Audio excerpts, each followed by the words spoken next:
कामदा एकादशी। युधिष्ठिर ने पूछा, वासुदेव आपको नमस्कार है। कृपा आप यह बताइए कि चैत्र शुक्ल पक्ष में किस नाम की एकादशी होती है। भगवान श्री कृष्ण बोले, राजन, एकाग्र चित होकर यह पुरातन कथा सुनो, जिसे वशिष्ठ जी ने राजा दिलीप के पूछने पर कहा था। वशिष्ठ जी बोले, राजन, चैत्र शुक्ल पक्ष में कामदा नाम की एकादशी होती है। वह परम पुण्यमयी है। पाप रूपी ईंधन के लिए तो वह दवानल ही है। प्राचीन काल की बात है, नागपुर नाम का एक सुंदर नगर था, जहाँ सोने के महल बने हुए थे। उस नगर में पुंडरीक आदि महाभयंकर नाग निवास करते थे। पुंडरीक नाग उन दिनों वहाँ राज्य करता था। गंधर्व, किन्नर और अप्सराएं भी उस नगरी का सेवन करती थी। वहाँ एक श्रेष्ठ अप्सरा थी जिसका नाम ललिता था। उसके साथ ललित नाम वाला गंधर्व भी था। वे दोनों पति पत्नी के रूप में रहते थे। दोनों ही परस्पर काम से पीड़ित रहा करते थे।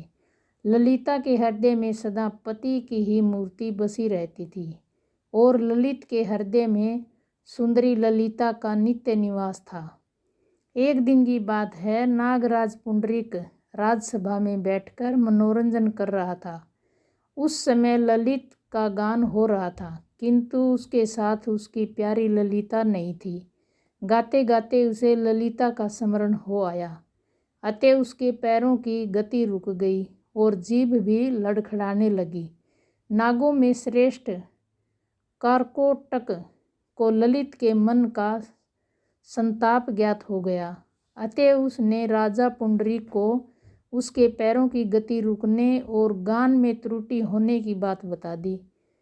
कारकोटक की बात सुनकर नागराज पुंडरीक की आंखें क्रोध से लाल हो गई। उसने गाते हुए कामातुर ललित को शाप दिया, दुर्बुद्धे, तू मेरे सामने गान करते समय भी पत्नी के वशीभूत हो गया, इसलिए राक्षस हो जा। महाराज पुंडरीक के इतना कहते ही वह गंधर्व राक्षस हो गया। भयंकर मुख, विकराल आँखें और देखने मात्र से भय उपजाने वाला रूप, ऐसा राक्षस होकर वह कर्म का फल भोगने लगा। ललिता अपने पति की विकराल आकृति देख मन ही मन बहुत चिंतित हुई। भारी दुख से वह कष्ट पाने लगी। सोचने लगी, क्या करूं, कहाँ जाऊं, मेरे पति पाप से कष्ट पा रहे हैं। वह रोती हुई घने जंगलों में पति के पीछे पीछे घूमने लगी। वन में उसे एक सुंदर आश्रम दिखाई दिया, जहाँ एक मुनि शांत बैठे हुए थे। किसी भी प्राणी के साथ उनका वैर विरोध नहीं था। ललिता शीघ्रता के साथ वहां गई और मुनि को प्रणाम करके उनके सामने खड़ी हुई। मुनि बड़े दयालु थे। उस दुखिनी को देखकर वे इस प्रकार बोले, सुबह, तुम कौन हो, कहाँ से यहाँ आई हो, मेरे सामने सच सच बताओ। ललिता ने कहा, महामुने, वीर धनुवा नाम वाले गंधर्व हैं। मैं उन्हीं परमात्मा महात्मा की पुत्री हूँ। मेरा नाम ललिता है। मेरे स्वामी अपने पाप दोष के कारण राक्षस हो गए हैं। उनकी यह अवस्था देखकर मुझे चैन नहीं है। ब्रह्मांड, इस समय मेरा जो कर्तव्य हो वह बताइए। विप्रवर, जिस पुण्य के द्वारा मेरे पति राक्षस भाव से छुटकारा पा जाए, उसका उपदेश कीजिए। ऋषि बोले, भद्रे, इस समय चैत्र मास के शुक्ल पक्ष की कामदा नामक एकादशी तिथि है, जो सब पापों को हरने वाली और उत्तम है। तुम उसी का विधि पूर्वक व्रत करो और इस व्रत का जो पुण्य हो उसे अपने स्वामी को दे डालो। पुण्य देने पर क्षण भर में ही उसके शाप का दोष दूर हो जाएगा। राजन, मुनि का यह वचन सुनकर ललिता को बड़ा हर्ष हुआ।